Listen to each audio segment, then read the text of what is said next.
కూడా అపోజిషన్ పార్టీకి ఇన్ని సీట్లు రావాలని చెప్పి అసలు ఎక్కడా లేదు. ఇప్పుడు ఒక శాసనసభ ఉన్న పార్లమెంట్ ఉన్నా సరే సెకండ్ హైయెస్ట్ సీట్స్ వచ్చిన పార్టీ దాన్ని ప్రతిపక్షం కింద అనేది కన్సిడర్ చేస్తారు.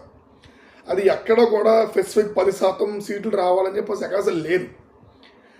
అయితే జగన్మోహన్ రెడ్డి గారు అడిగిన క్వశ్చన్ వ్యాలిడే వాల్యుబుల్ కాదా? మనకి నిన్నటి నుంచి మనకి మీడియాలో చాలా మనకి చర్చలు అనేవి మనకి స్టార్ట్ అయ్యాయి. ఎవరు వర్షన్ వాళ్ళు చెప్పుకుంటున్నారు. అయితే as per legal, as per రాజ్యాంగ పరంగా అయితే మాత్రం ఎక్కడ కూడా మెన్షన్ చేయలేదు, ఇన్ని సీట్లు రావాలని చెప్పి మెన్షన్ చేయలేదు. నా పర్సనల్ ఒపీనియన్ ఏమంటే జగన్మోహన్ రెడ్డి గారికి ప్రతిపక్ష హోదా ఇస్తేనే మంచిది. ఏంటి ఇప్పుడు సింగిల్ రూలింగ్ ఉంటే మాత్రం ప్రజలకు అనేది న్యాయం అవ్వదు. ఆపోజిట్ పర్సన్ ఎవరైనా సరే మనకి ప్రశ్నిస్తేనే కదా ఆపోజిట్ సీఎం అయినా లేదా మినిస్టర్ అయినా భయపడతారు.